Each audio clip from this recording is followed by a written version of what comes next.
bien, le déroulé de la soirée, vous allez voir d'abord une présentation de Voiron d'hier et aujourd'hui, puis les constats, ensuite une présentation de Voiron en commun, la construction d'un collectif, puis les axes et mesures d'une partie du programme, ensuite viendra le temps des questions, la présentation de la tête de liste, et puis on terminera par un petit buffet convivial.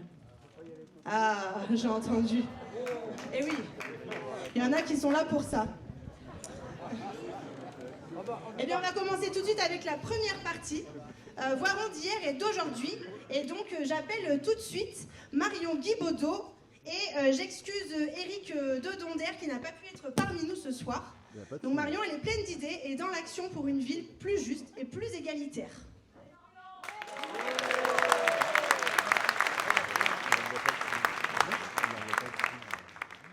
Donc bonsoir à tous et toutes.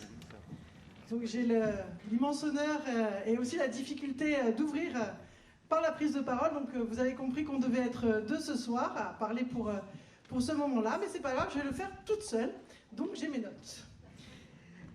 Donc Voiron est une ville profondément marquée par son lien à l'eau, à la terre, la Morge, les différents affluents, les rues, les ruisseaux, ont façonné son développement, alimentant pendant des siècles une activité artisanale et industrielle intense. Dès le Moyen-Âge et même avant, comme dans tout l'Isère, Voiron se distingue par le travail de la laine, du chanvre, du cuir, de la soie et du papier. Tannerie, tissage, papeterie font alors de la ville un pôle majeur à l'échelle régionale. Jusqu'au XIXe siècle, les tissages de soie occupent une place centrale dans l'économie locale, structurant le travail et l'organisation sociale de la ville. À partir du XIXe siècle, l'industrialisation va s'accélérer. Papeterie, tissage, ganterie, métallurgie vont dessiner une véritable géographie ouvrière. Des noms comme Guérimau, Arnaud, Lafuma, Navarre témoignent de cet héritage industriel, tout comme les ateliers mécaniques et les fonderies installées le long de la Morge. Rossignol marque profondément aussi l'histoire locale. Comme la Chartreuse, ce nom va faire rayonner Voiron bien au-delà de ses frontières.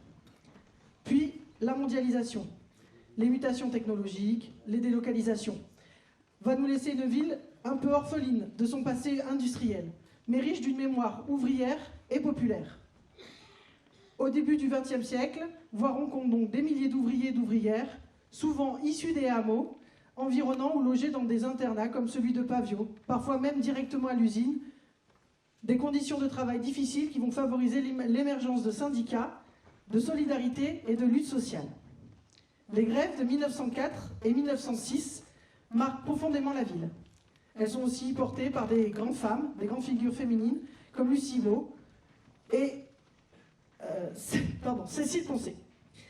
Ces luttes, comme celle de 1936, vont inscrire durablement Voiron dans une tradition de résistance, d'émancipation et de progrès social.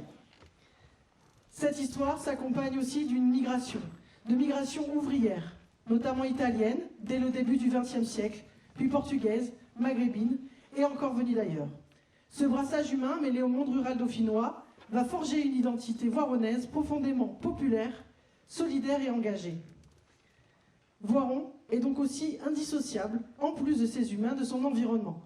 Des bois, des prés, des champs, des coteaux, autrefois couverts de vignes, dominée par la Grande Sûre. La Morge, elle, source de vie, mais aussi parfois de destruction, traverse la ville. Tout cela, c'est notre bien commun, à protéger, à restaurer et à partager. L'industrie, l'agriculture vont évoluer. Les grandes usines, donc, elles, vont être vidées, l'urbanisation étendue, sont toujours poncées aux besoins des habitantes et habitants, déplacements, accès aux services, qualité de vie. Le développement de zones commerciales périphériques a fragilisé le cœur de ville et contribue à une perte d'attractivité. Pourtant, Voiron demeure une vie de flux, d'échanges et de vie, travailleurs, travailleuses, usagers, usagères, associations, pratiques culturelles et sportives continuent de faire battre son cœur. Cet héritage populaire et ouvrier nous oblige. Voiron est une ville de gauche par son histoire, façonnée par le travail, les luttes sociales, l'accueil et la solidarité. Comme hier, les grévistes de 1906, de 1936, Il nous faut aujourd'hui continuer à agir collectivement pour une vie digne, juste et soutenable. Préparer l'avenir, c'est assumer cet héritage pour mieux répondre aux défis contemporains. Justice sociale, transition écologique, services publics, droit à la ville et au logement, vitalité démocratique, Avoiron le progrès est une construction collective. Merci Marion.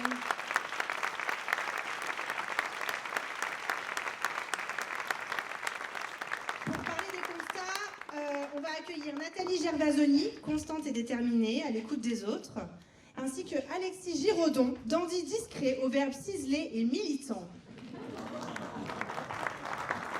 Je ne sais pas qui a rédigé ces descriptions, mais en tout cas, elles sont pertinentes.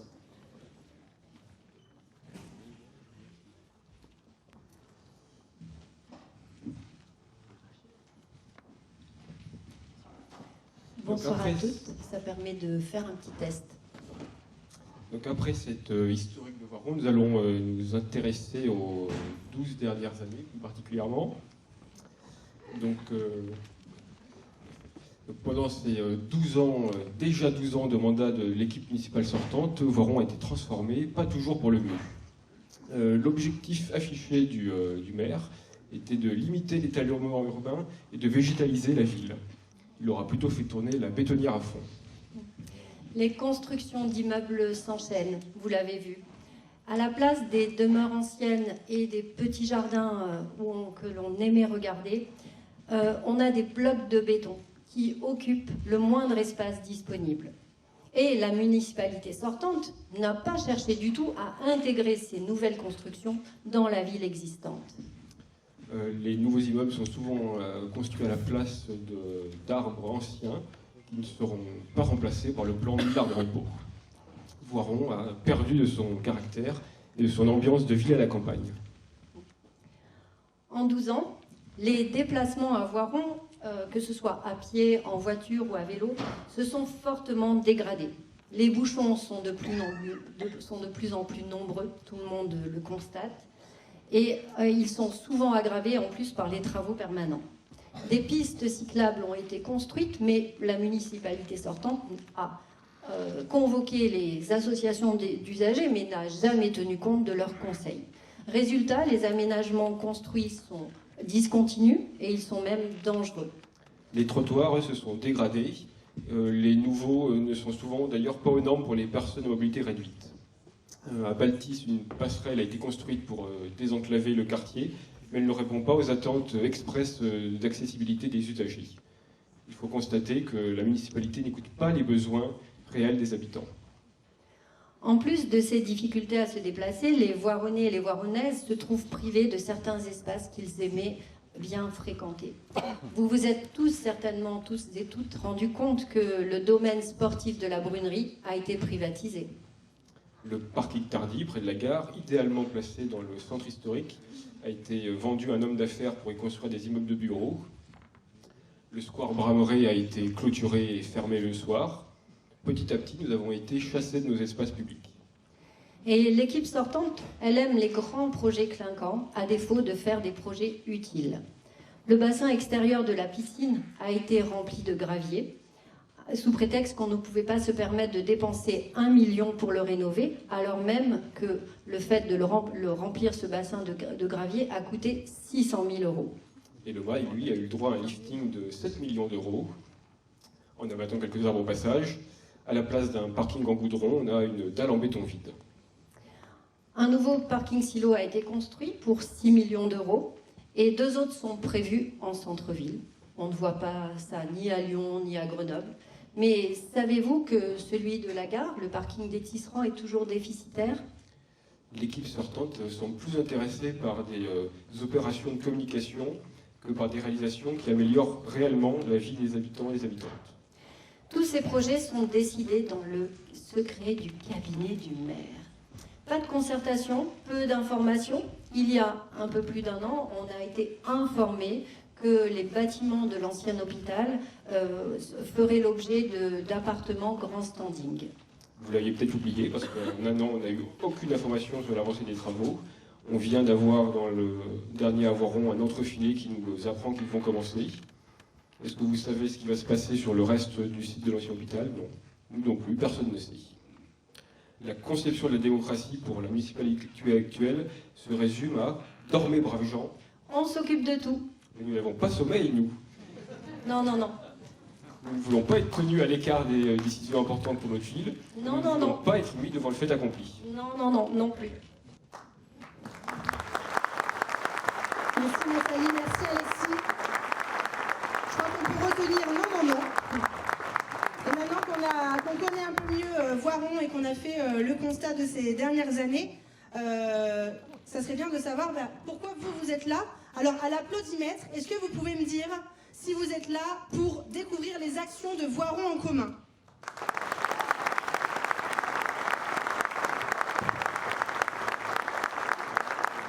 Qui est là pour rencontrer des gens? Il y a quelques célibataires dans la salle. On verra après pour les célibataires. Et qui est là pour le buffet? Il y en a un petit peu aussi apparemment. Pour la suite, la construction d'un collectif Voiron en commun. Je vais appeler donc Chaba Graff et Jérôme Chardon.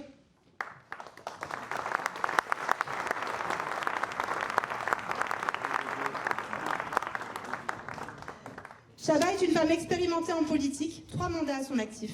Elle habite depuis peu à Voiron, mais elle connaît bien la ville.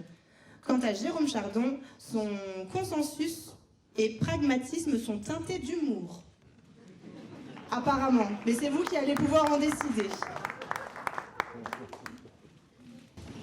Bon, je peux ranger la zapette, pour l'instant c'est bon, elle est calée. Donc je vais avoir le plaisir, moi ce soir, effectivement, de vous parler de Voiron en commun. Voiron en commun, c'est un collectif qui s'est créé il y a déjà maintenant 1 an et demi. Des personnes de 4 structures se sont réunies pour porter un projet. Donc les 4 structures en question, il s'agit d'Horizon Voironnais, de Voiron Citoyenne, du Parti des écologistes et de la France Insoumise. Alors pourquoi se réunir et pourquoi un projet? Je pense que le constat était relativement cinglant, il est relativement clair.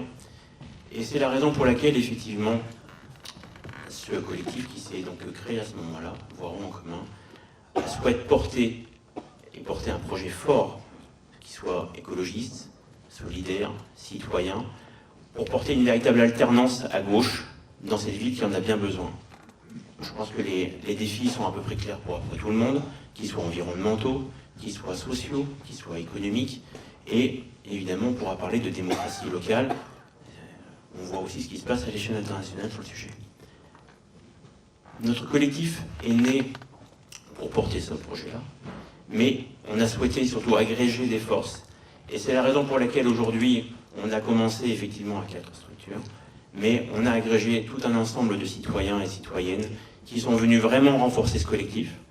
Donc on a beaucoup travaillé, on s'est constitué en pôle, et on a co-construit un projet. J'aime autant vous dire que des fois le débat d'idées était quand même plutôt soutenu, pour pas dire intense, mais c'est ce qui fait aujourd'hui la richesse du projet qu'on veut porter avec vous, qu'on va continuer à construire avec vous, qu'on va vous présenter ce soir.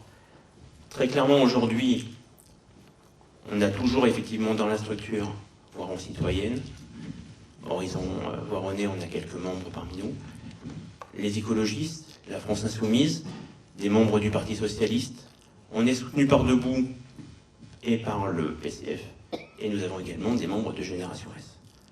Ce collectif n'existerait pas sans tous les citoyens qui nous ont rejoints, qui aujourd'hui constituent une force majeure et qui nous permettent d'aller porter non seulement d'apporter des éléments forts et constitutifs à notre programme, mais qui nous permettent surtout d'aller écouter ce que vous avez à nous dire vous, pour que le programme qu'on est en train de construire vous ressemble et porte votre parole. Donc, effectivement, nous avons agrégé un certain nombre de personnes, et maintenant je vais laisser la parole à celle qui vient tout justement de nous rejoindre il y a peu. Merci. Merci, Jérôme.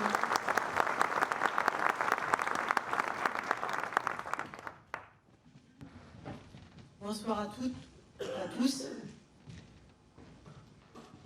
Je m'appelle Chaba Graff.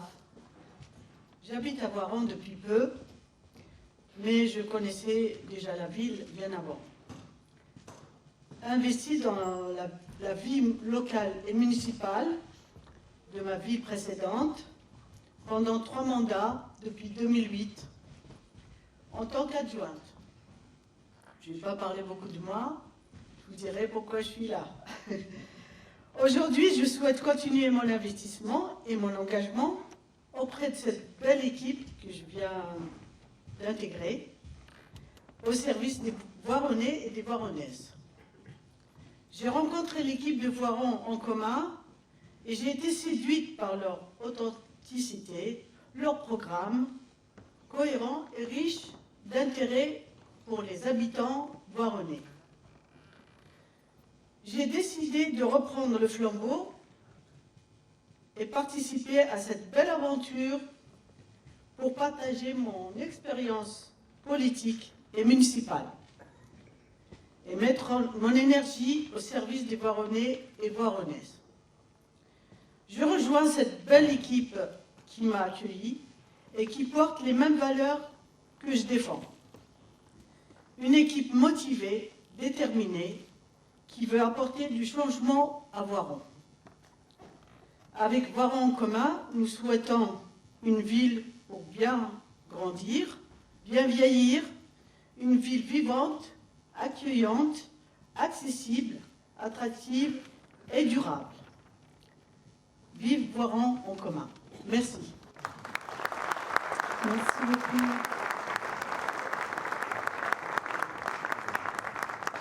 Maintenant qu'on a appris un petit peu à connaître Voiron en commun, eh bien, qui êtes-vous?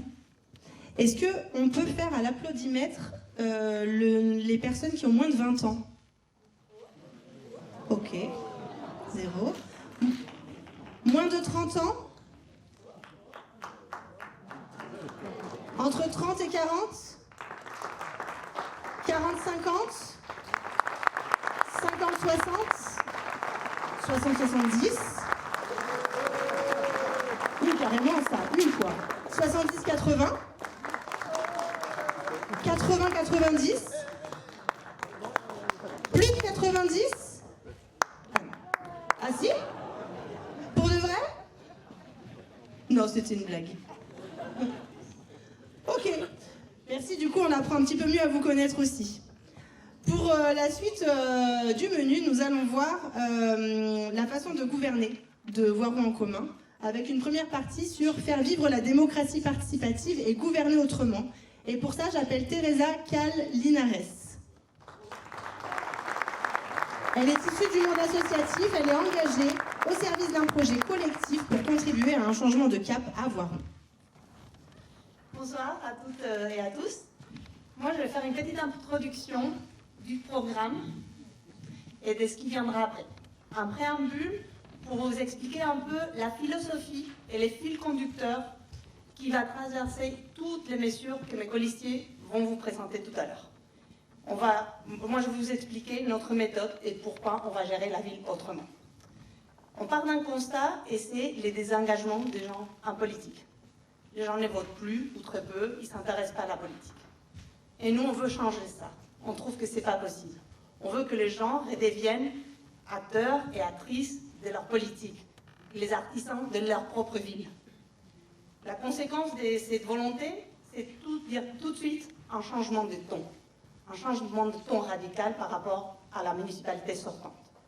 C'est fini de nous imposer des politiques verticales, des politiques qui viennent d'en haut. C'est fini de nous infantiliser et de faire pour les gens, mais sans les gens. Nous, on veut gérer la ville autrement, on veut faire les choses différemment, on veut faire les choses avec et pour les gens. Pour ceci, il y a des mots, des concepts, comme participation, démocratie locale, inclusion, qui parfois sont des mots valises, des mots fourre-tout, des fourre-tout. Pour nous, c'est pas ça. Pour nous, elles ont un vrai sens, un sens réel. C'est pas un slogan, on veut faire vivre la démocratie locale et participative. Cette gouvernance partagée, on a déjà commencé à la mettre en place. Déjà pendant la campagne. Mais cette gouvernance partagée, elle, c'est... Je n'ai pas mon slide derrière moi. Pour que vous puissiez me suivre. Il suffisait de demander. Ah bon, excusez-moi. Donc, cette gouvernance partagée, c'est fonde et c'est matérialiste dans deux axes. Écouter et dialoguer et transparence. Commençons par écouter, dialoguer. C'est fini de devoir voter un conseil municipal des mesures qui ont été déjà exécutées. C'est fini d'apprendre des décisions fondamentales pour notre ville sans avoir été consultés, comme pour l'hôpital ou les mails, on a entendu tout à l'heure. Pour nous, une gestion de la ville, c'est impensable si elle ne se fait pas en écoutant celles et ceux qui y vivent et qui la font vivre. Donc on va écouter qui? On va écouter toutes les citoyennes et tous les citoyens, de tous les âges, de tous les milieux. On va vraiment s'attacher à inclure tout le monde, à que personne ne soit laissé sur le chemin. On voudrait créer un lien de confiance qui irait dans les deux sens, tout en respectant les différences. Toutes les opinions pourront être exprimées. Les débats seront au cœur même de notre mandat et de notre façon de faire les choses, y compris avec l'opposition. De façon constructive, on peut aussi dialoguer avec l'opposition. Mais nous écouterons aussi ce que la soixantaine de membres du Pays Voironnais ont à dire. Parce que, comme vous le savez bien, il y a beaucoup de compétences aujourd'hui déléguées au Pays Voironnais. Et il faut arriver à des compromis. Il faut faire ensemble. Pourquoi c'est tellement important pour nous écouter, dialoguer? Bien sûr, s'écouter les uns les autres, apprendre les uns des autres, partager les savoirs, échanger entre les générations, c'est enrichissant. Mais pour nous, c'est ce qui fait société. Cet apprentissage collectif, comme je le disais, on l'a déjà mis en place, exécuté, matérialisé pendant la campagne. Nous sommes allés à la sortie des écoles, on a fait des porte-à-porte avec des questionnaires, on a fait des sondages, on a créé une plateforme participative en ligne pour que les gens nous donnent leur avis. Donc on a recueilli les avis des gens, leurs préoccupations, et nous avons élaboré ces éléments des programmes que nous allons vous présenter à partir de tous ces avis et ces préoccupations, à partir des besoins réels des gens. Pendant les mandats, nous allons continuer. Nous allons poursuivre cette méthode en travaillant tout d'abord avec les tissus associatifs. Il y a un tissu associatif très riche à Voiron et nous pensons que ces personnes et ces associations sont une véritable ressource, qu'ils connaissent les terrains, qu'ils sont représentatifs de la société civile. Mais nous allons aussi essayer d'impliquer et faire participer tout un chacun aux réflexions et aux décisions à travers des différents outils qui existent déjà, des outils légaux qui ont fait leur preuve dans d'autres villes. Des conventions citoyennes pour des sujets complexes, des concertations par référendum avant de décider au conseil municipal sur un projet d'envergure, des budgets participatifs pour des aménagements dans les différents quartiers, hameaux, etc. On est prêt aussi à faire un bilan de mi-mandat et à essayer d'obtenir la labellisation ville citoyenne. C'est un label qui récompense les villes qui ont cette démarche participative d'éducation citoyenne et la transparence. Parce que justement, transparence, c'est le deuxième axe sur lequel nous allons travailler. Qu'est-ce que c'est que la transparence? La transparence, c'est fini de ne pas savoir pourquoi ton enfant n'a pas été accepté dans un tel séjour à la mairie, alors que les voisins, ça fait 3 fois qu'il a des séjours. C'est fini aussi ne pas savoir pourquoi une telle association a 5 et l'autre 5 000. C'est juste inacceptable. On ne peut pas accepter qu'on nous gouverne comme ça. À Voiron en commun, on s'attache à communiquer clairement, à expliciter en amont les projets, à informer en temps voulu tous les citoyens et toutes les citoyennes et à s'assurer que tout le monde a accès aux informations essentielles. Bien sûr, on utilisera les panneaux, les bulletins, etc. Mais on pourra inclure des médiateurs, des médiatrices. Et aussi, la transparence, ça se décline de façon très concrète en présentant de façon publique les critères, des critères clairs, de comment les subventions sont attribuées, les places sont attribuées, etc. Et en rendant compte des processus de décision. Des outils très concrets existent pour ça aussi. Par exemple, on a pensé à retransmettre en ligne les conseils municipaux pour que tout le monde puisse les voir et à établir des listes critères d'attribution des places et à renforcer l'information publique. Donc voici un peu la méthode, l'esprit qui anime notre programme et qui, donc, du coup, vous allez retrouver dans tous les axes et tous les exemples et toutes les mesures phares que mes colistiers vont vous présenter. Merci beaucoup. Merci Teresa.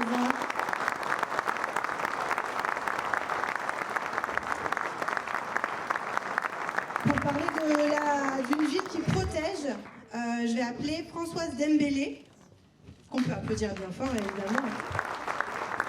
D'ailleurs, je vois que le fond de la salle c'est un peu remplumé. Est-ce que vous êtes là, le fond de la salle? Ah non, ils sont pas tant emplumés que ça, à moins que j'ai mal entendu. Est-ce que vous êtes là, le fond de la salle?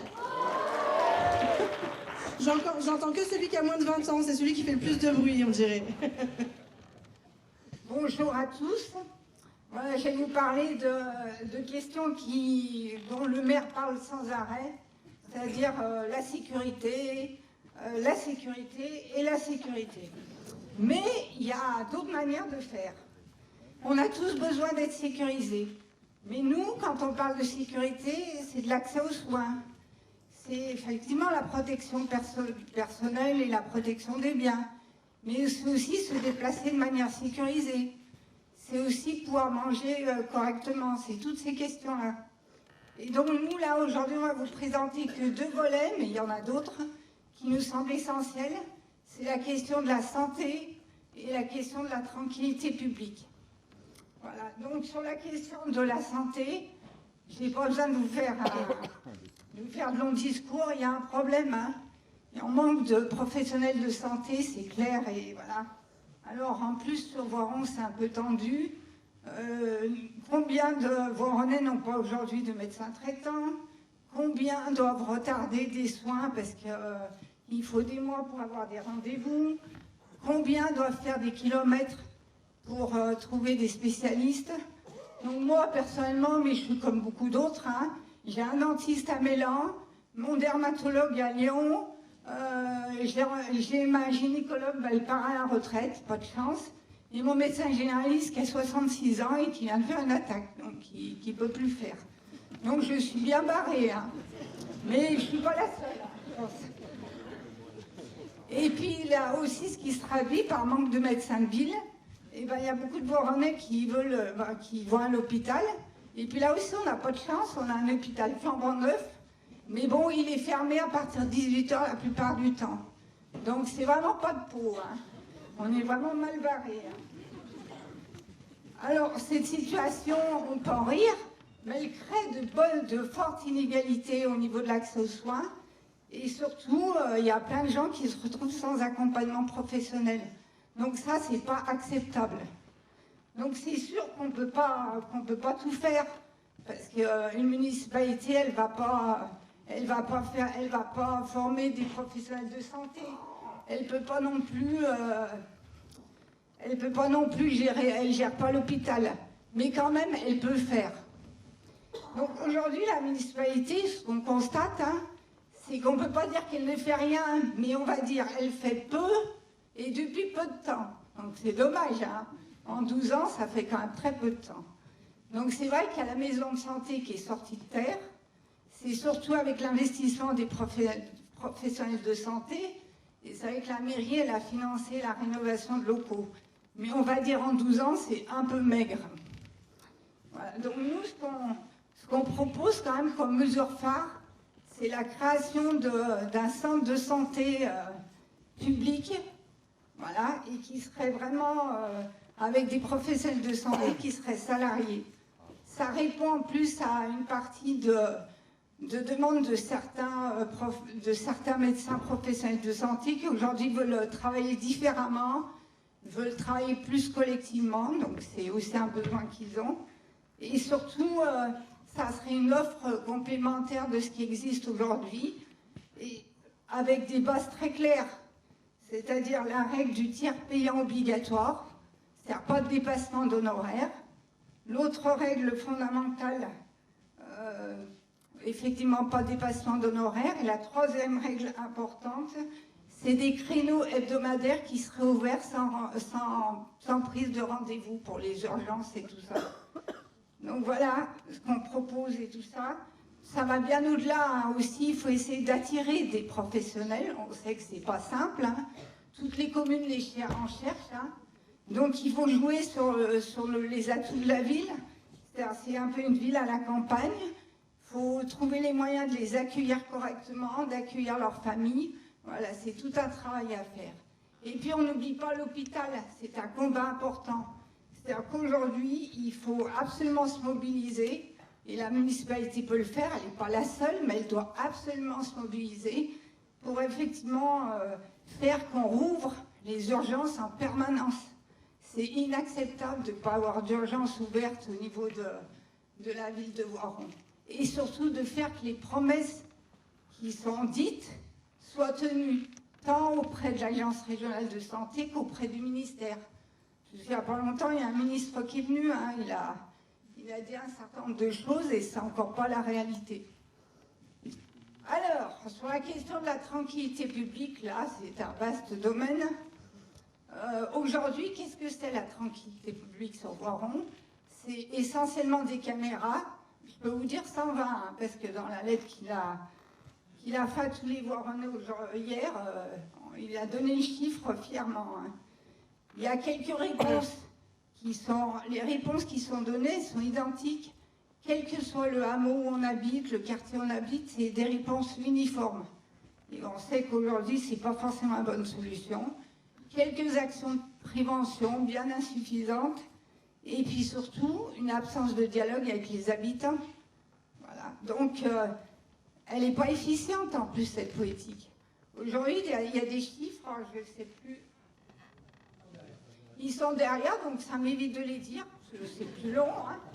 Vous pouvez les lire, c'est beaucoup mieux. Voilà. Donc, on voit que ce n'est pas efficient, ça ne peut pas suffire en tous les cas, ça ne peut pas suffire. Donc, la sécurité au quotidien, c'est ça qui est important, c'est un bien essentiel pour tout le monde. Tout le monde en a besoin. Circuler librement, accompagner tranquillement ses enfants à l'école, sortir le soir sans crainte, faire que nos adolescents puissent se rendre au collège sans peur non plus, pouvoir être entendus et protégés quand il y a des situations de violence. Ça, c'est effectivement une nécessité. L'espace public doit rester un lieu de rencontre, de respect, de convivialité pour tous et toutes. Les caméras existent. On ne peut pas les supprimer, nous les utiliserons mieux pour que ça soit efficient et utile. Mais surtout, aujourd'hui, la tranquillité publique passe pour nous en priorité par la lutte contre les incivilités quotidiennes qui sont irritantes pour pour tous les habitants. Elle est fondée sur la présence humaine, la prévention et la mobilisation de tous, habitants, associations, institutions. Nous proposons la création de brigades de tranquillité d'intervention rapide, avec des professionnels formés. Cela passe par une police municipale qui devient une véritable police de proximité, avec de la présence régulière sur les quartiers, les hameaux et l'écoute des habitants. Son action doit être complémentaire du travail de la police nationale.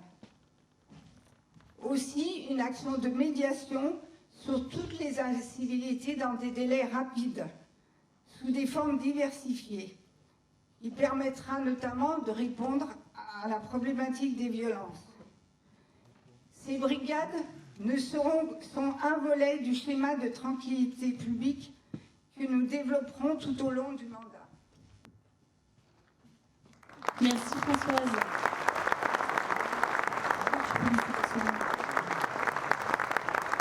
Donc pour la tranquillité publique et l'accès aux soins, Françoise nous a bien présenté ce qui était proposé. Pour les déplacements fluides et sécurisés, je vais appeler Monsieur Vincent Pinon.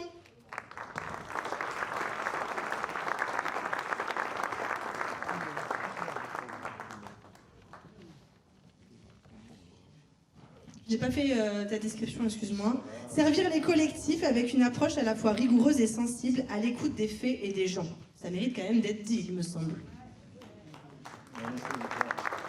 Et d'être applaudi, apparemment.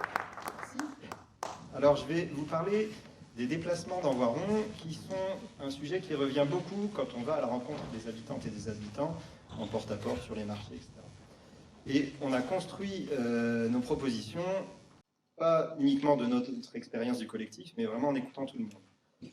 Je vais commencer par les personnes qui se déplacent à pied, qui nous ont fait souvent part que les trottoirs étaient en mauvais état, on l'a dit dans le constat, et que les chantiers récents n'avaient pas respecté les normes d'accessibilité, comme pour la passerelle Baltis, où les gens nous disent qu'ils doivent faire le tour en fauteuil ou en poussette. Ce qui est quand même vraiment décevant. Il y a aussi le sentiment de danger qui est exprimé pour plusieurs points. La signalisation qui n'est pas assez visible, quand il y a des zones de rencontre par exemple. Les passages piétons mal éclairés, moi j'en venais un en tête quand je descends en bas de chez moi. La limitation de vitesse qui ne sont pas respectées, revient souvent l'avenue Jules Raval par exemple. Concernant les voitures, les embouteillages sont fréquents et il est difficile de se garer, ça a aussi été constaté. Et les gens l'expriment suite aux travaux qu'il y a eu récemment. Surtout ce mandat qui a été bien fourni en travaux. Et pour circuler à vélo, on m'a demandé s'il fallait être kamikaze ou écolo acharné. Et il y a peu de pistes, moins de 4 km je crois, et surtout elles sont discontinues et incohérentes. Par exemple sur le Mail où on a une belle piste neuve, quand on descend, il faut traverser 2 voies, faire 200 mètres et retraverser 2 voies. Autant dire que à la descente, je ne fais pas le détour. Les bus aussi, il y a beaucoup d'usagers du bus et usagères qui expliquent que ça ne répond pas bien à leurs besoins. Dans les quartiers, les hameaux, les arrêts peuvent être trop espacés, donc ça demande de beaucoup marcher ou c'est pas vraiment pratique, ça n'encourage pas à utiliser ces moyens. Et surtout en termes d'horaire, après 20 heures par exemple, les jeunes, les adultes, s'ils ont une activité en soirée, ils peuvent se retrouver coincés. Et le dimanche, il faut croire que la ville est cryogénisée, il n'y a personne qui a des rendez-vous sportifs ou culturels ou familiaux. Si on dépend des transports en commun, on est coincé. Donc à Voiron en commun, l'axe, la vision générale, c'est de construire une ville apaisée et inclusive. Donc sur le point des déplacements, avoir des déplacements fluides et sécurisés pour toutes et tous. Les différentes mobilités doivent cohabiter de manière harmonieuse. Donc nous, on veut architecturer tout ça autour d'un plan global des déplacements, avec une concertation citoyenne. Il s'agit donc de prévoir avec méthode et à l'écoute des usagères et usagers, et non par opportunisme, quand il se trouve qu'on fait des travaux par là, et sans études sérieuses. Par exemple, sur les stationnements, pas besoin de demander une étude, le maire savait tout. Donc pour les piétons, on a compris qu'il fallait sécuriser et rendre accessibles les cheminements piétons, et aller sur les besoins identifiés par les habitants et habitantes des différents quartiers et du centre-ville. Pour que les enfants regagnent en autonomie, on propose de mettre en place des pédibus et vélibus pour aller vers les écoles. Éviter que les gens prennent leur voiture s'ils ont peur que les enfants se déplacent. Et en centre-ville, on va aussi revenir sur redévelopper les zones de partage et les faire mieux intégrer. Pour les trajets à vélo et les trottinettes, qui sont de plus en plus employées par les jeunes aussi, on veut donc rendre les pistes cyclables continues et aussi compléter tout ce qui est stationnement, qui par endroit ça va bien, par endroit c'est compliqué, on s'attache n'importe où. Pour les voitures, on veut fluidifier la circulation et le stationnement, et on ne va pas le tirer de notre chapeau, mais demander à des spécialistes de faire mener des études pour avancer sur ces sujets-là. Et enfin, pour les bus, c'est quelque chose qui se négocie auprès du SMAG, l'autorité organisatrice des transports de Grenoble, du Grésivaudan, du Vercors. Donc c'est des négociations qui vont certainement nécessiter des enquêtes sérieuses avec des vrais chiffres, pas inventés. Et on est motivé pour faire ça comme il faut. Et enfin, pour donner juste une idée des histoires de choix d'investissement, si on avait pensé différemment la réfection du Mail qui est terminée, on pense qu'on pouvait faire un projet économisant 2 millions d'euros, et avec 2 millions d'euros, on pouvait refaire 20 km de trottoir ou 7 km de pistes cyclables, presque le double de ce qu'il y a actuellement. Donc c'est vraiment des choix qui ne sont pas anodins. Je vous remercie. Merci beaucoup. Est-ce que vous êtes toujours là dans la salle? Est-ce que vous êtes prêts à accueillir la personne suivante? Alors, sous vos applaudissements, Jean-Luc Boissard, passionné de nature et de sport en plein air, il va présenter Voiron, ville vivante. Quel monde!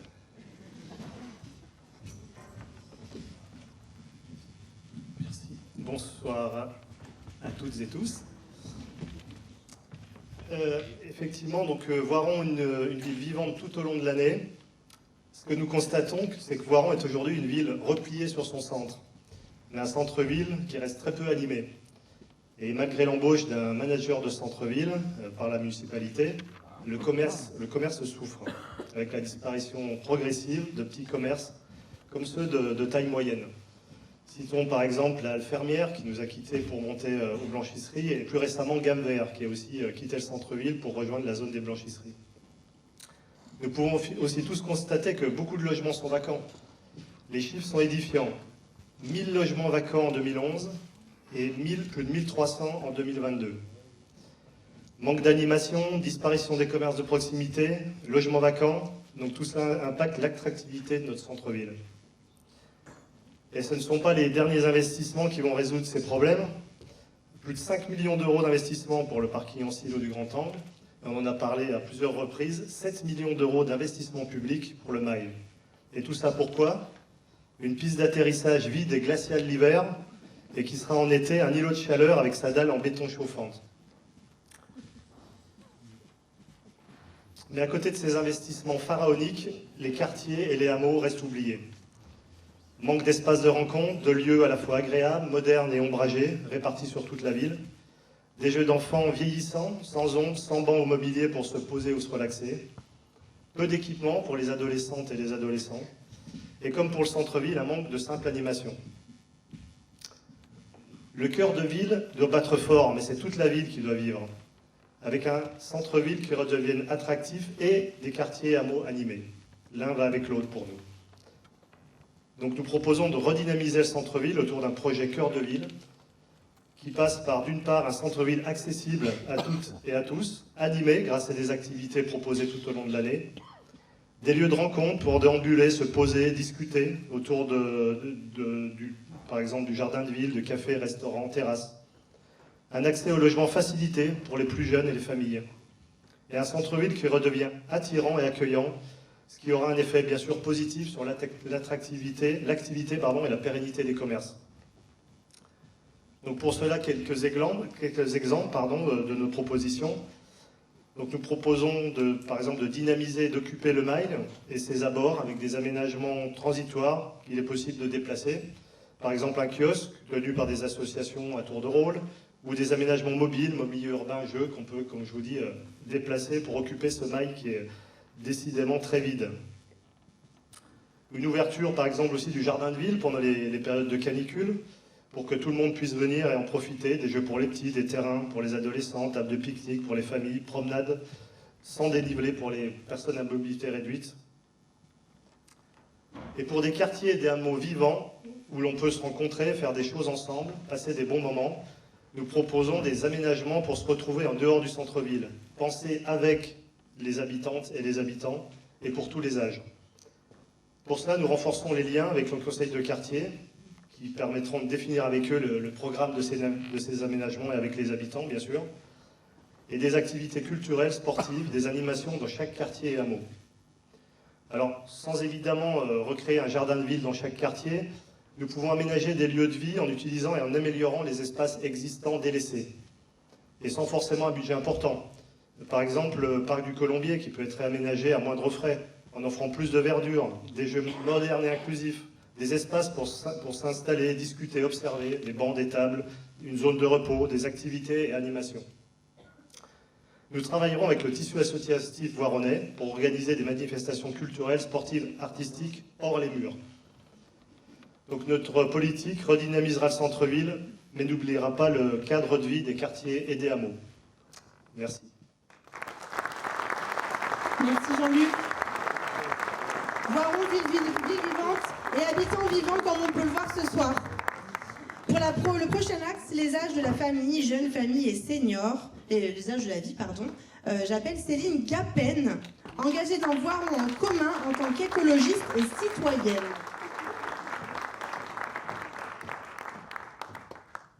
Je vais baisser un peu, vous avez vu la diversité dans notre liste.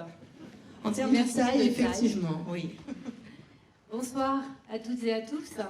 Nous poursuivons avec l'axe 4 de notre programme qui concerne la politique que nous souhaitons mener auprès et avec les familles, les jeunes et les seniors. Donc nos constats sur la ville de Voiron, qui est labellisée Ville Amie des Aînés, est tout d'abord que de nombreuses actions sont menées auprès des seniors de notre ville. Nous allons les conforter. Nous allons aussi élaborer et mettre en œuvre un plan jeunesse radicalement différent. 4 mesures phares sont proposées. La première, c'est que nous allons transformer l'offre des séjours vacances de la ville, les 11-15 ans, pour mettre en place une offre accessible au plus grand nombre et la rendre plus cohérente avec les enjeux de société et environnementaux. En très bref, Bali, c'est fini. J'en suis fortement désolée, mais c'est notre priorité. La ville de Voiron n'est pas une agence de voyage et de loisirs. Elle se doit de faire des propositions pour le plus grand nombre de jeunes. Elle se doit aussi de faire découvrir prioritairement des territoires, du patrimoine, des loisirs, de proximité auxquels beaucoup de jeunes n'ont pas encore accès. Beaucoup trop ne connaissent pas encore la Chartreuse, le Vercors, mais aussi tous les autres massifs isérois. Des séjours plus lointains pourront se construire, notamment dans le cadre des jumelages, mais ne seront pas notre priorité. En deuxième mesure, nous organiserons avec les jeunes de 16-20 ans et les habitants des lieux dans chaque quartier où pourront se développer rencontres, échanges, projets. Une équipe d'animation en lien avec les associations d'éducation populaire, mais aussi les associations culturelles, sportives, accompagnera au plus près les jeunes pour les aider à faire émerger tout type de projets, sportifs, culturels, artistiques, mais aussi citoyens et solidaires.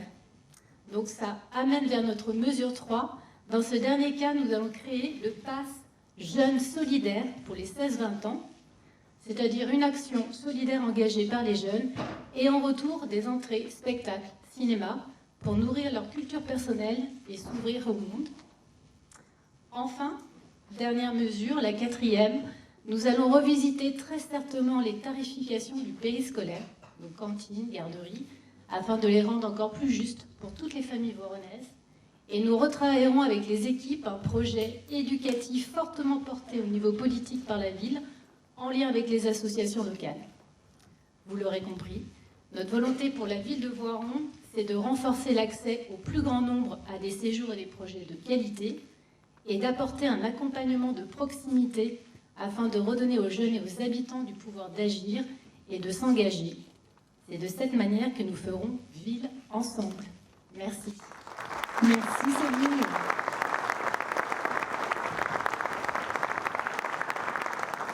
On continue avec Mélodie Mistré qui va nous présenter les défis d'aujourd'hui et les solutions de demain.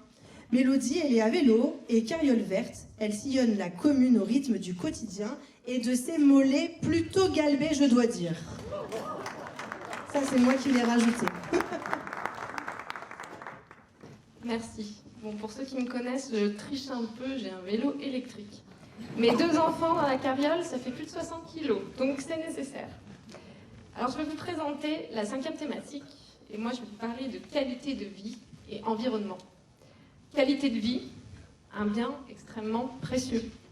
Nous héritons de patrimoine bâti et naturel, qui ont forgé l'identité particulière de notre ville, qui ont évolué, comme mes colistiers et colistières l'ont présenté, et qui sont encore amenés à évoluer, tout simplement parce que le monde change. Aujourd'hui, notre ville, et d'ailleurs pas la seule, toutes les communes, tous les territoires, donc notre ville doit faire face à des problématiques fortes. Les pollutions de l'air, sonore, visuel, de l'eau, la baisse de la biodiversité et le dérèglement climatique et ses effets. La bonne nouvelle quand même là-dedans, c'est que Voiron a de nombreux atouts pour répondre à ces défis du XXIe siècle, à condition d'une volonté politique forte et assumée. Or, en la matière, nous avons un train de retard. La municipalité sortante est clairement restée bloquée sur le quai du XXe siècle. Alors, on va pas être de mauvaise foi, il y a eu des actions ou des réactions, mais plus au coup par coup, sans anticiper, et de loin pas suffisantes. Alors oui, ce sujet-là est complexe. Face aux défis environnementaux, on n'a pas de solution miracle. Mais non, on ne lutte pas contre le dérèglement climatique juste en mettant des arbres en peau rouge. Normalement, il y a ma petite photo, voilà, qui m'a fait beaucoup de peine. Ils ont été installés vers le parking silo du Grand Angle récemment et il y en a beaucoup qui sont morts d'arbres. Bon, on l'a dit aussi, couper les platanes sains sur le mail, cet arbre quand même. Alors, végétaliser la ville, nous a-t-on promis, et en réalité, la ville de Voiron connaît une bétonisation excessive et mal maîtrisée. Il ne s'agit pas d'un sentiment ou d'une impression, le phénomène s'est renforcé depuis 2018. Et je cite le nouveau plan local d'urbanisme, qui vient d'être mis en place par la majorité sortante. Voiron enregistre depuis 3 ans un développement rapide, plus rapide que les objectifs fixés dans les documents de normes supérieures. Donc niveau béton, il y en a un peu trop et on a de la marge tout en créant des logements. Pour ceux qui souhaitent les chiffres très précis, pas de problème, il y aura le buffet, on a tout ça dans nos dossiers. Alors face aux événements climatiques intenses qui, malheureusement, vont être de plus en plus fréquents, et en particulier les périodes de canicule, on a tous vécu 2-3 étés assez compliqués, nos espaces publics, que ce soit les bâtiments, les parcs, les squares, les rues même, ne sont pas adaptés pour offrir du confort thermique. Alors la rénovation thermique a été engagée, il n'y a pas rien qui n'a été fait. Et là, je cite la Cour des comptes régionale, le problème c'est que cette rénovation thermique a été engagée selon une logique d'opportunité, sans stratégie globale. Donc pas forcément efficace. Il faut mettre les bouchées doubles. Et enfin, et ça c'est l'objet de retours récurrents lorsque nous allons à la rencontre des habitants, des habitantes, au centre-ville, dans tous les hameaux, dans tous les quartiers, il n'y a plus de lieu de baignade extérieure. Ça manque cruellement l'été, surtout pour nos ados qui tournent un peu en rond et qui ont très chaud. Les Voironnais, les Voironnaises, clairement nous ont demandé la possibilité de se rafraîchir, surtout l'été, de se baigner, et pas une place trop minéralisée pour y cuire. Notre vision, la priorité pour notre équipe, vous l'aurez compris, ce sera de protéger l'ensemble des habitantes et des habitants et notre environnement. Cela va de pair. Les demi-mesures, néanmoins, c'est fini. Nous proposons d'améliorer immédiatement et concrètement la qualité de vie tout en s'assurant d'un avenir désirable pour les générations futures. On veut penser à nos enfants et petits-enfants. Il faut préserver les ressources naturelles, financières. C'est bon pour la planète et en plus, c'est bon pour nos finances et donc nos impôts locaux. Diminuer les pollutions, assurer un cadre de vie sain et agréable. Et surtout s'assurer que ce cadre le reste dans les prochaines décennies. Parmi les mesures que nous allons mettre en place, favoriser une alimentation saine et de proximité. Alors, je vous rassure, l'heure du buffet va arriver, on va pas trop traîner. Pourquoi ? Tout simplement, alimentation, oui, c'est bon pour notre santé. Une alimentation bio, locale, c'est aussi bon pour l'environnement, moins de pesticides et moins de transport. Et en plus, ça soutient nos producteurs locaux. Au cours du mandat, nous nous engageons donc à ce que 50% des aliments qui sont servis dans nos cantines soient bio et ou locaux. Pour information, c'est plus que la réglementation nationale. Et si on peut faire encore plus loin, on ira. Voiron, deuxièmement, va déployer un plan climat ambitieux pour faire face aux impacts du changement climatique. Premièrement, la commune sera exemplaire pour limiter son impact sur l'environnement. Nous voulons que la ville redevienne moteur dans l'engagement climat au niveau du pays voironnais. Il y a eu un plan qui s'appelle PCAET, pareil, nous pourrons en parler, avec des objectifs forts. Nous devons renforcer les économies d'énergie, d'eau. Nous mettrons en place un vrai plan pluriannuel d'action et d'isolation des bâtiments. Également, nous avons prévu, parce que ça s'appelle l'adaptation au changement climatique, oui, les effets se font sentir. Et donc nous avons prévu un aménagement d'espaces extérieurs protecteurs climatiques, ombragés, végétalisés et à travers toute la ville. Nous ne serons pas tous obligés de converger au jardin de ville quand il fait trop chaud. Donc mon colistier Jean-Luc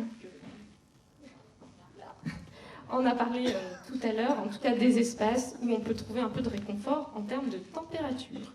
On créera aussi pour les plus vulnérables un refuge confort en intérieur qui offre des températures supportables. Je ne cache pas que devoir entrer dans un magasin pour profiter de la clim et souffler un peu l'été, c'est fini. Alors, je l'ai fait, je ne suis pas sûre d'être la seule, parce qu'il y a beaucoup de gens qui m'en ont parlé.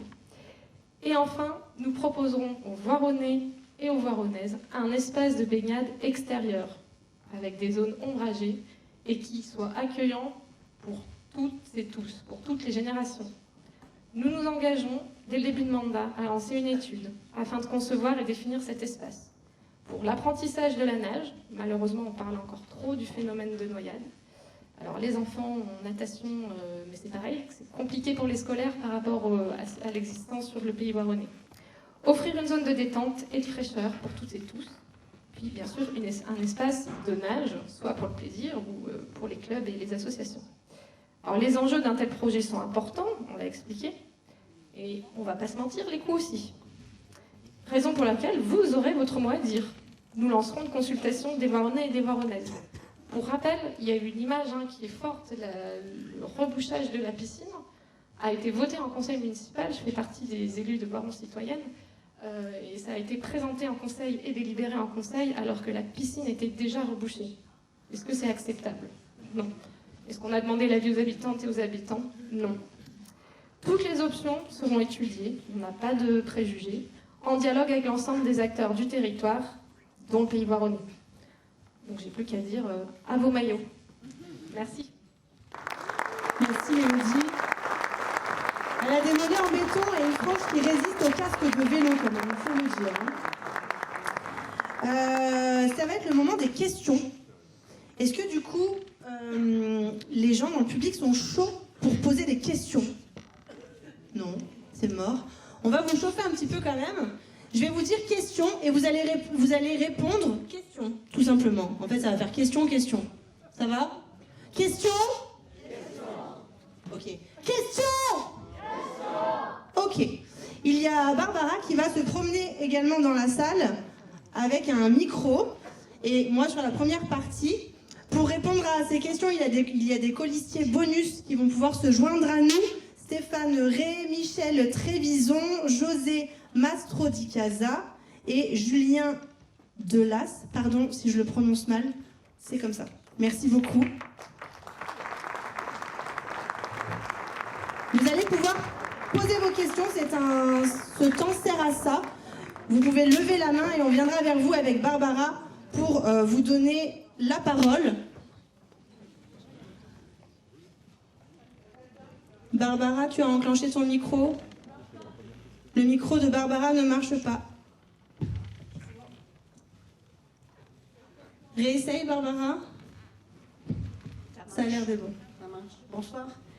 En fait, je suis convaincue par votre programme, mais vous n'avez absolument pas parlé de culture pour le moment. Pour la question de la culture...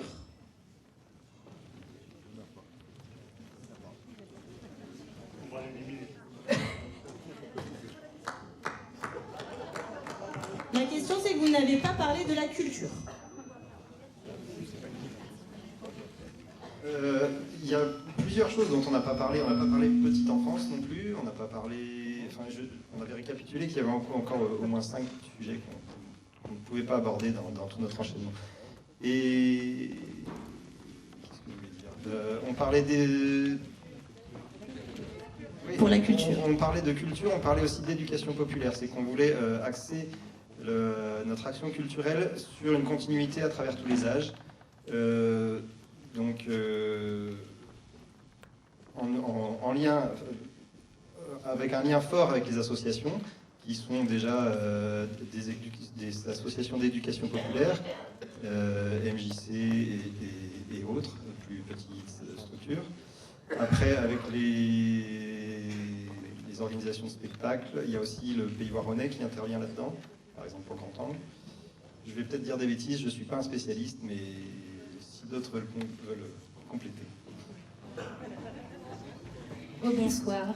Alors sur la culture, il faut savoir que effectivement nous avons bien sûr des mesures qui vont traiter de la culture. Notamment tout à l'heure, je vous ai parlé de jeunes du Pass solidaire. Il va y avoir un lien avec des activités culturelles.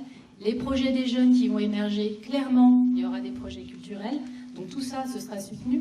Mais il faut savoir que dans le cadre de la culture, il y a aussi tout le travail de la CAPV, donc du Pays Voironnais. où un projet culturel de territoire est en cours, et bien évidemment la ville de Voiron en fait partie. Donc ce sera vraiment un axe fort, bien évidemment, pour les personnes qui seront élues à la ville et élues aussi au niveau du pays voironnais. Donc ne vous inquiétez pas, la culture sera bien présente, puisque c'est elle qui fait ciment, hein. On est bien d'accord que c'est plus important. Merci. Autre question? Vous parliez, bonsoir, vous parliez par rapport à la santé.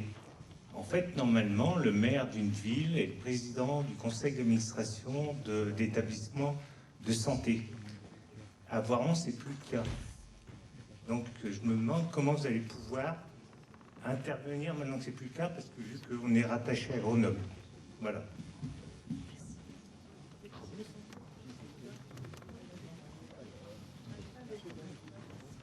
Effectivement, de toute façon, aujourd'hui, l'hôpital de Voiron est rattaché à l'hôpital de Grenoble.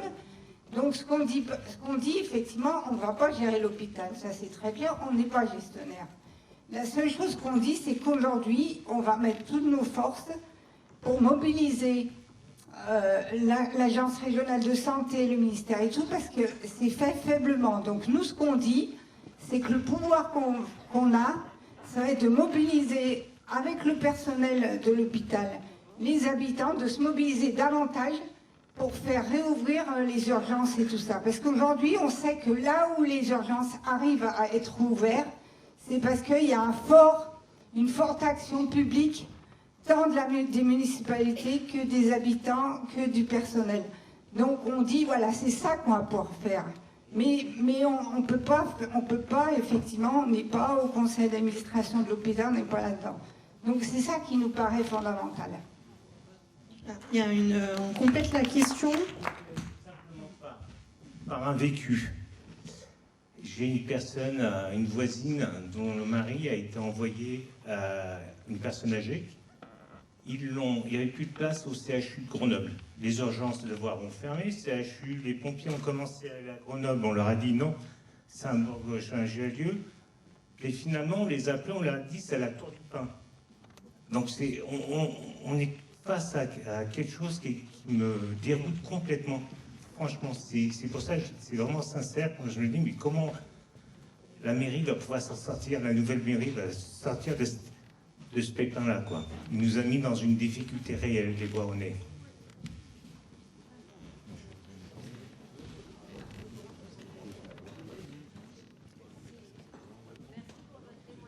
Merci pour le témoignage. J'ai une autre question ici. Oui, il y en a une là aussi. Je fais partie du collectif Santé Voironnais depuis qu'il existe, depuis 3 ans. Alors, tout ce que vous dites là, c'est pas possible, c'est la France entière. C'est la France entière qui est comme ça. C'est tous les pays. On ne pourra pas. On essaye d'avoir des urgences, on essaye de les ouvrir. Même si le ministre ancien Neuder a promis monts et merveilles, vous aurez pas. Vous aurez pas. Alors, je ne pense pas que la mairie puisse faire beaucoup de choses.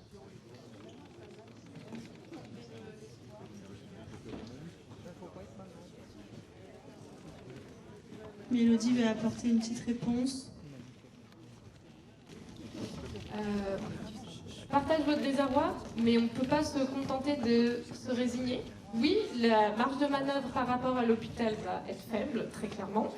No man's land médical, c'est facilement Voiron, oui, effectivement. Mais on ne peut pas juste se dire c'est comme ça et on attend encore 15 ans le temps que les nouveaux médecins arrivent sur le marché du travail. Donc on essaiera, on va mettre nos forces et on va essayer de porter cela du mieux qu'on peut. Et puis justement le collectif santé, je crois que les grands sont toujours là et c'est important. C'est de la visibilité, il faut se faire entendre. Merci Mélodie. Oui, je voudrais parler des travaux du mail qui ont été faits. Je trouve que c'est d'abord, c'est pas de l'argent gaspillé, c'est l'embellissement de la ville. Vous pensez que du béton, ça renvoie plus de chaleur. Je pense que le goudron, qui était à l'origine, ça en envoyait autant et peut-être plus. Et qu'est-ce qui est le mieux aujourd'hui? De voir un immense parking de voitures ou de voir une esplanade?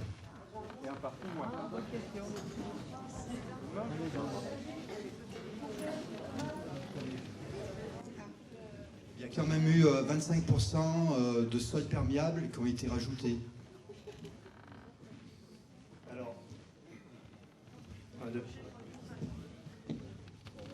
donc effectivement, ce centre-ville, il fallait le réaménager. On est tout à fait favorable pour ces aménagements, mais nous, Voiron en commun, on n'aurait pas travaillé comme ça. Déjà, on aurait travaillé avec les commerçants, avec les habitants, on aurait concerté, et on n'aurait pas abouti effectivement à une grande dalle béton de cette taille-là. On aurait sans doute végétalisé aussi, on aurait replanté plus d'arbres, on n'aurait déjà pas coupé ceux qui y étaient. Et donc, en fait, c'est le projet en tant que tel qui a mal été conçu. Mais on n'est pas contre, effectivement, ces réaménagements. Cela dit, vous dites du béton, mais on aurait pu mettre des parties en stabilisé, qui sont bien plus poreuses et qui rejettent moins de chaleur. Donc il y avait vraiment une autre façon de travailler l'équipement pour effectivement pas arriver à cette grande dalle qui est vide et inutile.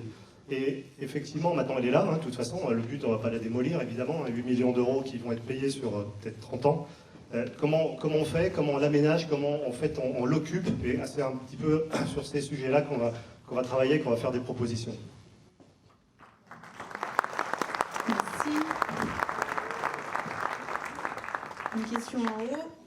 Oui, bonsoir. Merci pour la présentation et je partage aussi ce que vous présentez. La question c'est, ça fait 2 ans que Paula et son équipe gagnent. Qu'est-ce qui va faire que cette année, c'est nous? Une bonne question, effectivement.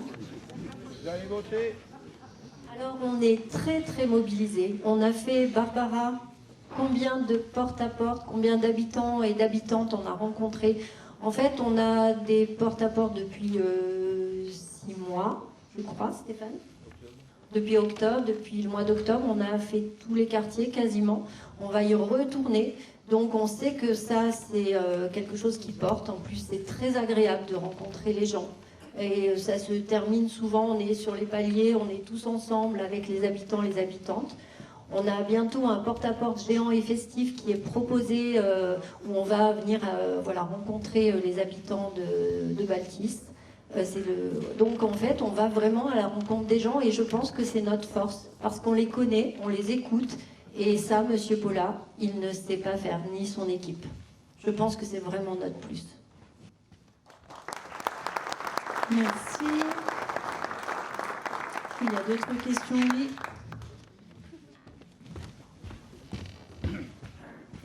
Pardon, je vous grimpe dessus. Je crois qu'une équipe, ça se construit, elle est construite, elle est en voie de fonctionnement. La différence que je vois, c'est qu'aujourd'hui, moi ça fait 50 ans que je suis voironnais, plus de 50 ans. C'est la première fois dans ces 10 années que je ne connais que je repère 4 ou 5 conseillers municipaux dans la ville. Ce qui veut dire que j'ai l'impression qu'effectivement, il y a une tête qui tient tête, qui maîtrise, qui parle bien, qui pense bien, pas toujours comme les voironnais voudraient qu'ils pensent, mais là, je sens autre chose. Je pense qu'une équipe, ça se construit au quotidien, et c'est cette dynamique que je vois venir dans cette présentation. C'est-à-dire qu'il n'y a pas 1, 2 ou 3 personnes qui connaissent leur sujet, il y a plusieurs personnes qui vont travailler. J'en vois déjà 16 ou 18 là, autour de là. Et c'est ça qui est important dans une ville. Vous avez montré quelque chose de participatif, d'engagé. Les choses ne sont pas gagnées, mais c'est déjà une avancée qui est pour l'avenir de Voiron et qui doit se construire. Voilà, donc c'est ce que je perçois. Merci.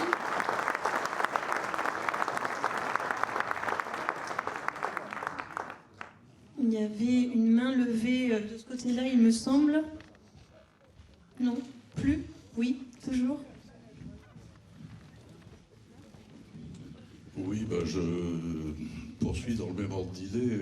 Vous allez au combat. Et bon, on n'a pas encore l'idée de l'incarnation, puisqu'il va bien falloir quelqu'un pour incarner ce défi. Néanmoins, moi, ce qui m'inquiète quand même un peu, c'est que je crois qu'on a affaire à un redoutable rhétoricien, en la personne de M. Paula, doublé d'un populiste. J'espère que vous ferez un peu moins de feux d'artifice et un peu plus d'action culturelle réelle, par exemple. Et donc, voilà, moi, depuis l'origine de votre projet, que je trouve tout à fait louable, c'est vraiment l'aspect qui m'inquiète, la confrontation avec ce triste mais redoutable individu. Voilà. Merci beaucoup. Je vais me permettre de rebondir. En plus, je suis un ancien pyrotechnicien, donc ça me fait mal. Mais les feux d'artifice, en effet, il va falloir sacrément les réduire, même si j'adore ça. Mais je pense que vous avez pointé un élément très important, effectivement. On va au combat, et on y va fort. On est nombreux. Et il y a un paquet de cerveaux, il y a un paquet de gens qui ont des expériences incroyables. On a une vitalité forte. On est allé voir, effectivement, comme l'a dit Adélie et Nathalie, beaucoup d'habitantes et d'habitants. On a recueilli beaucoup de matière. On sait, grosso modo, ou même, je dirais de façon assez précise, ce qui est absolument nécessaire. Vous avez déjà vu des éléments du programme, il y en aura d'autres. On a évoqué effectivement que la culture n'avait pas été abordée, mais il y a d'autres sujets. Et on aura le plaisir effectivement de montrer une intégralité de programme, et on l'incarnera. Et on va l'incarner de façon forte. On sera présent, on est déjà présent, on continuera à être présent, et c'est ça qu'on va porter. Merci Jérôme. Et effectivement, juste après cette dernière question, s'il y en a encore, nous verrons qui est la tête de liste. Une dernière question de ce côté-là. Il y en a plusieurs messieurs qui ont levé en même temps. Oui, bonsoir. Je voulais dire, je ne voudrais pas que ce soit trop critique, mais bon, les espaces naturels, c'est pas que le jardin de ville et les arbres qui sont plantés dans Voiron. Il y a des espaces forestiers périurbains qui passent toujours de côté. Je pense notamment au secteur de la Vouise.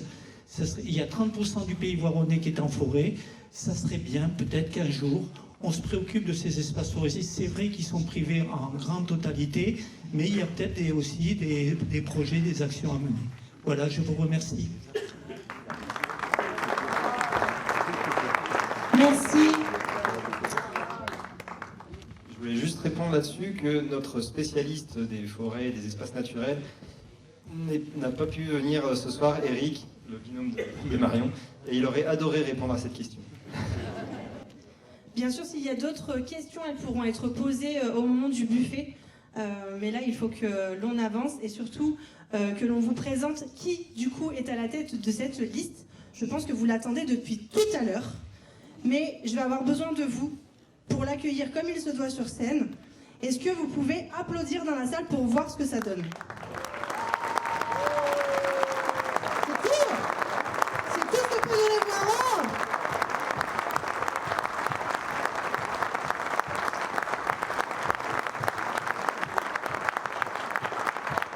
Ok, un applaudissement, vous êtes pas mal. On va tester juste un truc en mes souvenirs de jeunes femmes en discothèque. Si je dis oh lélé, est-ce que vous pouvez dire oh là là? Oh lélé. Et après on applaudit, juste pour voir.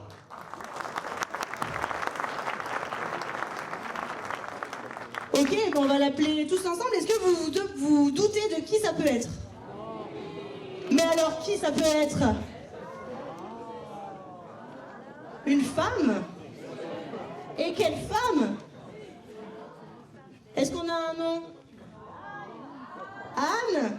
Est-ce qu'on peut accueillir Anne sur scène, s'il vous plaît? Anne Favier.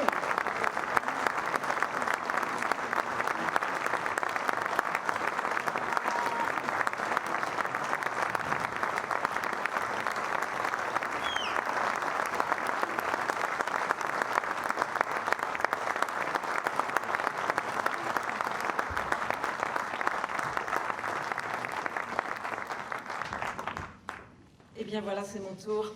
Bonsoir à vous toutes et à vous tous. Merci, merci pour votre accueil. C'est avec une grande émotion que je viens vous présenter mes meilleurs vœux ce soir pour cette nouvelle année qui commence. L'émotion de porter un espoir collectif, cette envie de changer les choses. Et je veux ici remercier mes colistières et mes colistiers pour leur confiance et leur compétence.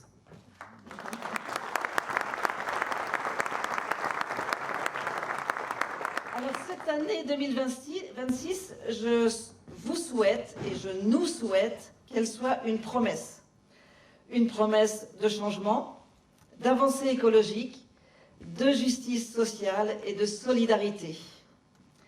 Une année de victoire aussi, puisqu'on en a parlé tout le long de cette soirée, il y a une élection importante qui arrive. Mais avant de vous parler d'élection, une fois n'est pas coutume, pour ceux et celles qui me connaissent un peu, j'ai envie ce soir de vous parler un peu de moi. De mon engagement pour Voiron, de mon attachement à cette ville. Alors une première image.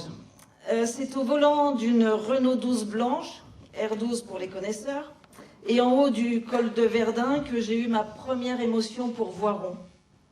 Nous sommes en juin 1997. Je me suis arrêtée pour contempler la Sûre. La vue sur le massif de Chartreuse, du Vercors et tout au fond, Beldonne avec les sommets enneigés. Et oui, en juin, cette époque, il y avait de la neige, même en été. Vous avez l'image ? Super. J'avais 24 ans, un peu moins de cheveux blancs. J'étais une jeune professionnelle psychomotricienne arrivant du sud de la Bourgogne et j'ai répondu à un appel d'offres pour développer des actions de parentalité. J'étais embauchée par l'ADAT, l'Association dauphinoise pour l'accueil des travailleurs étrangers. J'avais carte blanche pour développer des activités, rencontrer des familles avec des jeunes enfants, en lien avec les services de la protection maternelle et infantile et le CCAS de Voiron. C'est ainsi que j'ai rencontré de nombreuses familles, des enfants, des professionnels. Et bien plus tard, comme élu municipal, j'ai même eu la joie de marier des enfants que j'avais connus dans ce cadre-là. Et d'ailleurs, certains et certaines sont dans cette salle ce soir et je les en remercie. Pendant 6 années, j'ai travaillé dans les quartiers de Baltis, à Brunetière, donc notamment l'école maternelle Jean Moulin, la halte garderie Croix-Morin et puis le centre social, et ainsi qu'au centre Béraudier. Ces interventions, ce travail au quotidien, ce partenariat, m'a permis de porter la création de la courte échelle. Je ne sais pas si vous connaissez la courte échelle, qui est un lieu d'accueil par enfant, le premier lieu d'accueil qui est de ce genre à Voiron. Je suis fière aujourd'hui de voir que cette structure de prévention et d'accompagnement à la parentalité existe encore. Et c'est à cette époque aussi que j'ai connu mon mari et que j'ai fondé une famille avec la naissance de 4 filles qui ont toutes fait leur scolarité dans la ville. On a vécu dans un logement social à René-Payot, puis dans une maison sur les hauteurs, avec toujours la vue sur la Sûre, on s'en lasse jamais. Toujours militante, toujours en quête de justice sociale, j'ai fait partie des parents d'élèves mobilisés à l'école de Criel, où mes filles étaient scolarisées. Alors à l'époque, on protestait contre une fermeture de classe et on a même dormi dans le gymnase. Donc cet événement m'a permis d'être repérée et sollicitée pour intégrer une liste électorale en 2001. Et mon intégration au conseil municipal dans l'opposition s'est fait un petit peu plus tard, en 2006, aux côtés de Roland Reville, qui est là ce soir, là-bas. Voilà, merci Roland.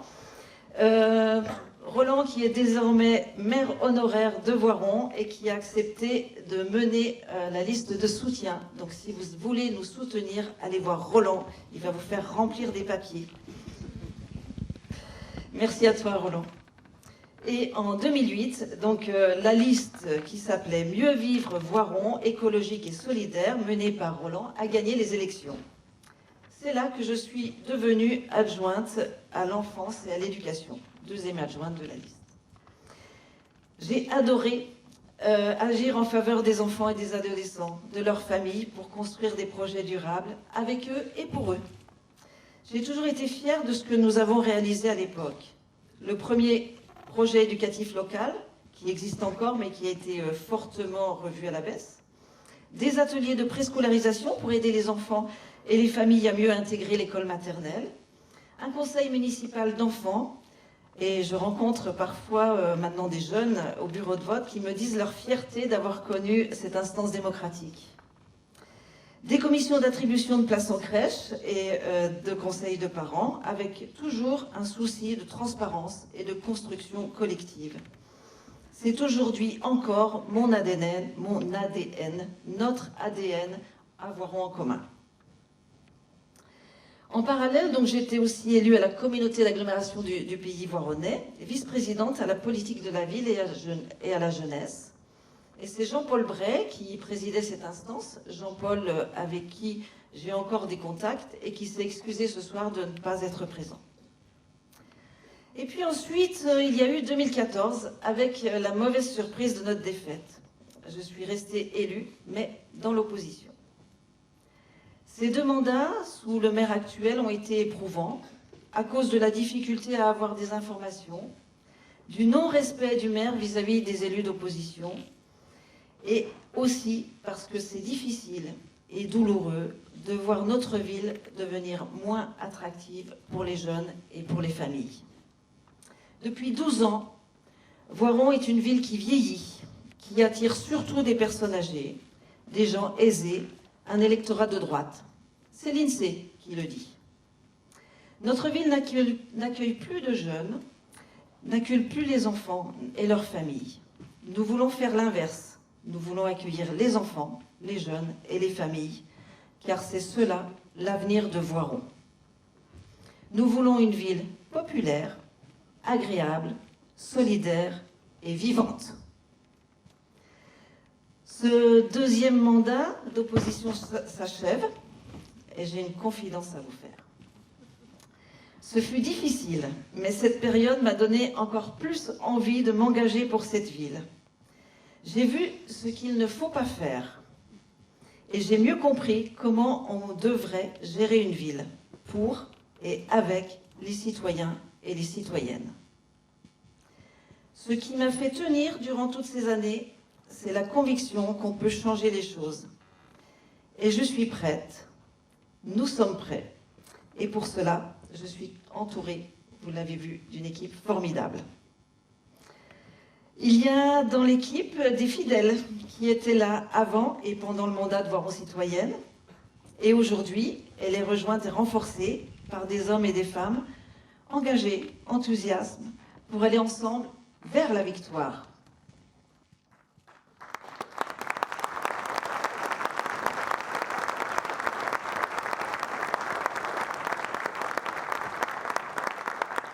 Avec Voiron en commun, nous avons rassemblé des citoyennes, des citoyens qui veulent s'engager dans l'aventure. Nous avons réussi l'union de la gauche et de l'écologie avec des gens qui viennent de partis politiques ou de parcours différents. Cette liste porte nos valeurs communes. Elle est citoyenne, de gauche et écologiste. Elle est féministe et antiraciste. Elle est solidaire et humaniste. C'est cette équipe que vous pouvez découvrir ce soir.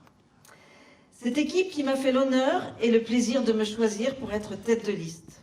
Et ce soir, devant vous, je m'engage à mettre toute mon énergie, toutes mes forces, toute mon expérience dans cette belle aventure.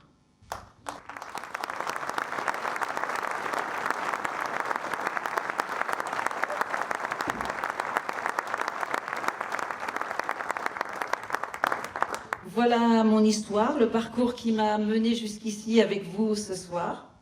Et vous pouvez imaginer combien je suis fière de pouvoir porter ces idées, cet espoir, au nom du collectif réuni dans Voiron en commun. Quel honneur d'être la tête de liste de cette équipe pour la conduire à la victoire. Quel honneur ce sera d'être la première femme maire de la ville de Voiron.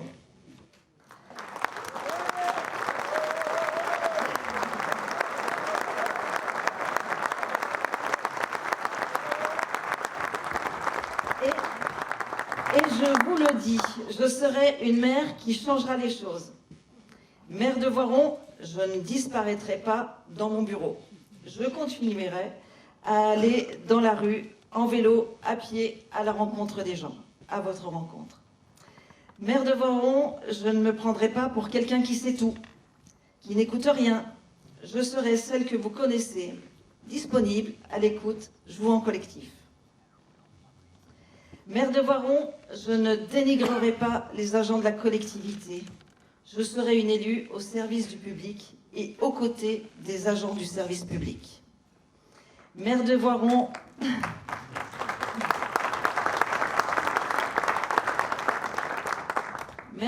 je serai disponible, dédiée entièrement et à plein temps à mon mandat. Maire et élu au pays du Voironnais, à temps complet, ça remplit des journées de 24 heures, je vous le promets.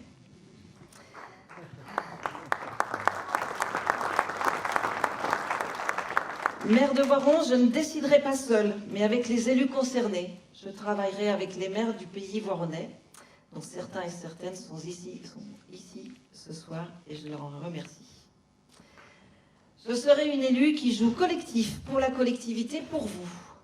Et nous continuerons à nous rencontrer dans la ville, dans les associations, dans les réunions publiques de concertation, et sur le marché, comme presque tous les samedis. Je serai une maire à l'écoute et j'organiserai un temps réservé pour cela. Une journée par mois, chaque habitant et habitante pourra venir me parler en direct pour me faire part de problèmes, de suggestions qui nous auraient échappé. Voilà, pour conclure, qui j'ai été comme professionnelle et comme élue, et voilà qui je serai comme maire quand nous gagnerons cette élection de mars prochain.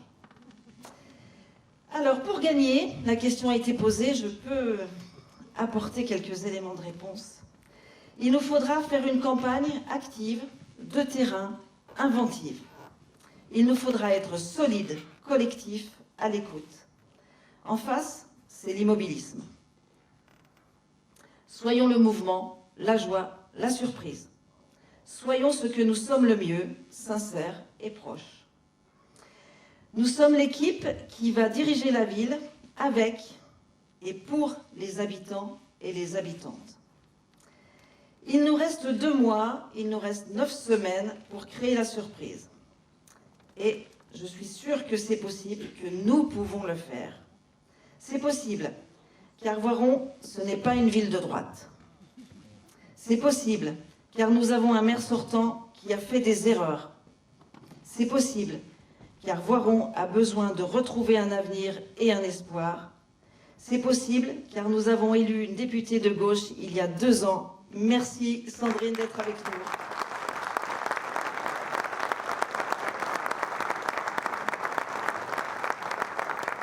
Et c'est possible parce que nous allons faire une belle campagne rassembleuse et citoyenne. Je suis prête, nous sommes prêts, nous allons le faire ensemble. Et c'est ensemble que nous pourrons réussir, avec aussi la force que vous nous apportez ce soir. Je vous remercie chaleureusement pour votre venue et pour la suite. Merci, Anne-Caroline.